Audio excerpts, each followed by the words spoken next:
नमस्कार, आप देख रहे हैं आरडी न्यूज़। मैं हूं योगेश चक्रवर्ती। देश में साइबर फ्रॉड की घटनाएं आम हो गई है।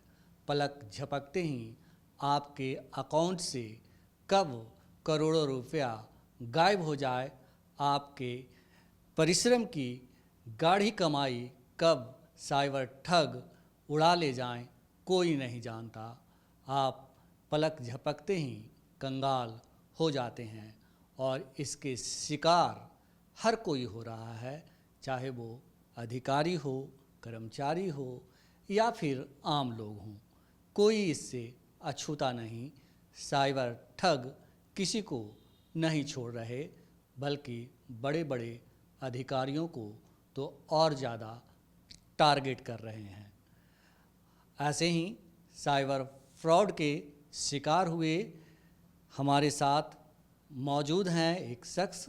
हम आपको बता दें कि ये पटना हाई कोर्ट में असिस्टेंट रजिस्ट्रार हैं और इनका नाम दीपक कुमार है, जो हाल ही में साइबर ठगी के शिकार हुए हैं, लेकिन इनका पैसा बाद में वापस आया। आइए हम बात करते हैं इनसे और जानते हैं कि कैसे ये साइबर ठगी के शिकार हुए। सर, आपसे मेरा पहला सवाल यही है कि आप साइबर ठगी के शिकार कैसे हुए? ये घटना दिसंबर 2023 की है। मैं पटना में जीपीओ के पास एक पीएनबी का एटीएम है, उस सेंटर पर मैं गया कुछ पैसे निकासी के लिए। मैंने अपने एटीएम कार्ड उसमें लगाया और मेरा पैसा जो मैंने उसमें फिट किया था वो निकल गया, लेकिन उसके बाद मेरा कार्ड उसी में स्टक हो गया। वहाँ पर मैंने आसपास कोशिश की उसको निकालने की, किसी को खोजने की। इसी बीच मैंने देखा कि उस सेंटर के भीतर में अननोन एक नंबर रखा हुआ है जिस पे लिखा हुआ है गार्ड, और एक मोबाइल नंबर है। उस मोबाइल नंबर पे मैंने संपर्क किया तो उसने कहा कि मेरा एक दूसरा गार्ड सहयोगी बगल के एक एटीएम में केनरा बैंक का, जो कि इस्कॉन टेम्पल के बाहर है, वहाँ तैनात है। उसका नाम अशोक है। आप उसके पास जाएं, वो आकर आपकी मदद करेगा और आपकी कार्ड निकाल देगा। मैं उसकी बातों में आ गया। मैं जैसे ही वहाँ गया तो वहाँ कोई मिला नहीं। वहाँ से जब मैं वापस आया तो मैंने देखा कि कार्ड तो एक दूसरा, मेरे कार्ड के निकालने के बाद कोई दूसरा कार्ड उसमें घुसा दिया है, लगा दिया है, और मेरा कार्ड वहाँ से गायब है। इन द मीन टाइम मेरे मोबाइल में 60,000 के विड्रॉल का एक मैसेज आया, और तब तक मैं कुछ सतर्क होता, कुछ उसमें आगे की कार्रवाई करता। तब तक करते हुए लगभग 1,06,000 रुपया मेरे अकाउंट से ड्रॉ हो गया। उसमें कुछ पैसे उसने दूसरे अकाउंट में ट्रांसफ़र किए, कुछ के परचेज़ कर लिया और कुछ कैश विड्रॉल भी किया। तत्काल मैंने इसकी सूचना साइबर क्राइम जो 1930 है उस नंबर पे दिया। वहाँ पे अपना केस रजिस्टर्ड करवाया और उसके बाद कोतवाली थाने में भी जाकर मैंने किया, लेकिन उससे कोई बहुत बड़ा फ़ायदा मुझे नहीं मिला। मुझे बड़ा फ़ायदा तब मिला जब मेरे ही उच्च न्यायालय में कार्यरत एक अधिवक्ता श्री SN कुमार साहब से हमारी मुलाकात हुई। उन्होंने मुझे गाइड किया कि इसमें आगे क्या किया जा सकता है। मैंने अगले दिन, छुट्टी के दिन थी, तो उसके अगले दिन मैं जाकर बैंक में सारी इस घटना की सूचना दी लिखित, और उस आवेदन को मैंने उनसे रिक्वेस्ट किया कि वो उसके हेडक्वार्टर में अपने फॉरवर्ड करें रीजनल ऑफिस में। और उसके बाद इनका परसुएसन बराबर मेरे जो वकील साहब साथ में हैं, एडवोकेट श्री SN कुमार, मैं इनका बहुत आभारी हूँ। इन्होंने मुझे समय समय पे गाइड किया, उस केस को परसू भी किया। और सबसे बड़ी बात मैं इनके लिए थैंकफुल इसलिए हूँ कि he charge nothing for he services. तो this was a great help for me, और मैं काफ़ी रिलीव्ड महसूस किया जब मेरा पैसा वापस आ गया। और मैं मुझे कहते हुए बहुत पूरे पैसे वापस आ गए? बहुत खुशी है मुझे बताते हुए कि मेरे एक एक पैसे वापस आ गए। मेरा कोई पैसा नहीं कहीं से डिडक्ट हुआ। हाँ, उसके आने में 2-3 महीने का समय लगा। मेरे अकाउंट में आने के बाद थोड़े दिन उसको होल्ड पे रखा गया। फिर मैंने इनसे संपर्क किया। इन्होंने कहा कि होल्ड में कुछ इंक्वायरी का प्रोसेस चल रहा है, उसके बाद आपका पैसा रिलीज़ होगा, और अंततः रिलीज़ भी हुआ। तो ये बताते हुए मुझे बहुत खुशी है कि मैं बहुत दुखी था, बहुत परेशान था कि बहुत ही मेरे लिए वो कीमती पैसे थे, क्योंकि जैसा कमाई के पैसे थे। बिल्कुल बिल्कुल, जैसा कि आप लोग जानते भी हैं कि बहुत ही ईमानदारी की कमाई और बिल्कुल सैलरी की कमाई थी। मैं जिस स्थिति में अभी हूँ, मेरे बच्चे बड़े हो रहे हैं, उनकी पढ़ाई बाहर में चल रही है, तो पैसे की क्राइसिस तो रहती ही है आम आदमी को, मेरे साथ भी थी, और वैसी स्थिति में 1,06,000 मेरे लिए बहुत हेफ्टी अमाउंट था, and it was immense help for him. मतलब हम बहुत इनके आभारी हैं, और मैं इनका एक तरह से फ़ैन हो चुका हूँ अब। जी। और हम दर्शकों को बता दें कि इस वक्त वकील एसएन कुमार हमारे साथ हैं और हम इनसे बात करते हैं। वकील साहब, ये बताएं कि किस तरह सर को आपने मदद की, और जब कोई साइबर ठगी का शिकार होता है तो उसको पहला जो स्टेप होता है क्या करना चाहिए? सर से मेरी मुलाकात एक अजय सर हैं, एसओ हैं पटना हाई कोर्ट में। तो मैं एडवोकेट हूँ, मैं क्रिमिनल केस भी देखता हूँ। तो मैं क्रिमिनल फाइलिंग में, वो शायद उस समय पोस्टेड थे, तो मैं जाता था तो उनको मैं अपने बारे में बताता था कि सर कुछ तरह का कुछ फ्रॉड हो, साइबर फ्रॉड हो तो मुझे आप बताएं, जो हो सकता है मैं आपको उसमें सहयोग करूँगा, और वो हेल्पफुल रहेगा सर। तो शायद पढ़े लिखे व्यक्ति को सर ये खूबसूरती है कि याद रहती है, कोई भी चीज़ें बताया जाए तो याद रहती है। तो अजय सर ने दीपक सर को बताया कि एक लड़का है जो ऐसा ऐसा मुझे बता रहा था, और सर से मुझे मिलवाया अजय सर। सर का जो फ्रॉड है वो एटीएम क्लोन का फ्रॉड है, और ये फ्रॉड पे मैं 2020 में ही, जब मैं साइबर लॉ में पीजी किया था, उसके बाद ही मुझे काम करने का अवसर मिला और मैं काम किया था। तत्कालीन एसपी विनय तिवारी थे पटना के, शायद ग्रामीण एसपी थे वो, तो उनके साथ मैं काम किया था।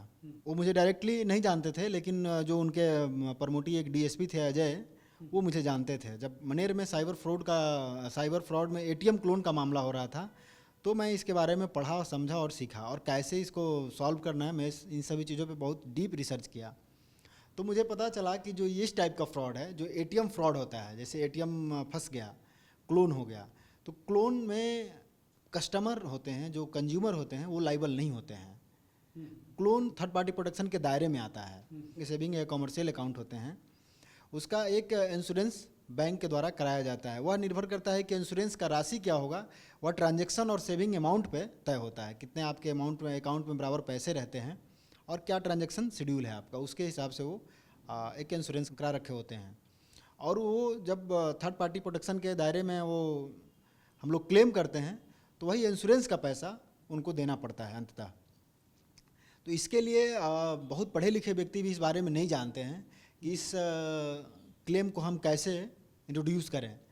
तो इसके लिए सिंपल एक फंडा है, बैंक में एक कस्टमर और बैंक के डिस्प्यूट को रिजॉल्व करने के लिए एक सेक्शन बना हुआ होता है, जो बैंक के, अब तो सभी बैंकों में भी दिया जा रहा है, और नहीं तो हेडक्वार्टर में ज़रूर ही रहता है, किसी भी बैंक का हेडक्वार्टर में ज़रूर ही रहता है। तो वहाँ पे आप फॉर्म भर के जमा कर दें, और अगर फॉर्म मैनेजर जमा नहीं कर रहे हैं तो फिर आप साइबर एडवोकेट से संपर्क करें, वो आपको इस तरह के फ्रॉड में वो सहायता करते हैं। तो सर का फ्रॉड बहुत कह सकते हैं ट्रेडिशनल फ्रॉड था, और मेरे लिए तो यह यूजुअल वर्क था, तो मुझे बहुत इसमें परेशानी नहीं हुई। हम दर्शकों को बता दें कि पटना हाईकोर्ट में वकील SN Kumar ji cyber expert भी हैं और ऐसे कई मामले सुलझाए हैं। वकील साहब, ये बताएं कि आप साइबर एक्सपर्ट हैं, तो जो साइबर फ्रॉड की घटनाएं होती है, तो कई बार होता है कि आपसे कोई बात किया और आपके करोड़ों रुपए अकाउंट से उड़ गए, तो कितने प्रकार की ये ठगी होती है साइबर की? देखिए, साइबर फ्रॉड की ठगी का जो आयाम है वो बहुत विस्तृत आयाम है। इस पर अगर मैं चर्चा करूं तो बहुत समय लग जाएगा, लेकिन इसका मैं राउंड फिगर बताता हूं कि कभी भी कोई अनवांटेड लिंक पे क्लिक ना करें। कभी कोई आपको रिवॉर्ड के नाम पे या फिर कोई गिफ्ट रिवॉर्ड के नाम पे फ़ोन आए और फ़ोन के बाद वो लिंक शेयर करे, तो उस लिंक पे क्लिक ना करें। कभी भी आप कहीं भी फीडबैक देने जा रहे हैं तो फीडबैक लिंक पे जाके ना दें। बहुत जगह होता है कि आप परचेजिंग करने जा रहे हैं तो वहाँ आपको कहेगा कि सर एक लिंक शेयर कर रहे हैं, आप इस लिंक पे जाके फीडबैक मुझे दे दें। उस लिंक पे जैसे ही आप क्लिक करेंगे आपके साथ फ्रॉड हो जाएगा। तो ये मैं जनरल चीज़ बता रहा हूँ कि इससे जो लोग ग्रसित हैं, जो इसके शिकार हैं, सबसे ज़्यादा इन चीज़ों का शिकार हैं। कभी भी लालच में नहीं आए। कोई भी ऑनलाइन गेमिंग होता है, ऑनलाइन जैसे कि अभी आप सुन रहे होंगे शेयर मार्केट। तो शेयर मार्केट में जैसे मैं बताऊं तो एक बहुत लंबा वीडियो हो जाएगा। और शेयर मार्केट में अभी फ्रॉड हो रहा है, जैसे कि एक साइबर फ्रॉड होगा तो एक समय में दो टाइप के लोगों को टारगेट करेगा। 50 लोगों को टारगेट करेगा कि 15 तारीख के डेट में टाटा का शेयर बढ़ जाएगा और 50 लोगों को टारगेट करेगा कि 15 तारीख के डेट में टाटा का शेयर घट जाएगा। 2 तरह के लोगों को टारगेट किया वो। अब दोनों लोगों को 15 तारीख के डेट में फ़ोन करेगा। जब अगर बढ़ गया शेयर तो 15 तारीख में जो 50 लोगों को टारगेट किया था कि टाटा का शेयर बढ़ जाएगा, मैं वादा किया था, तो उसमें से 50 लोग में से 25 लोग इस बात पे कन्विंस हो जाएंगे कि इसके बात में दम है।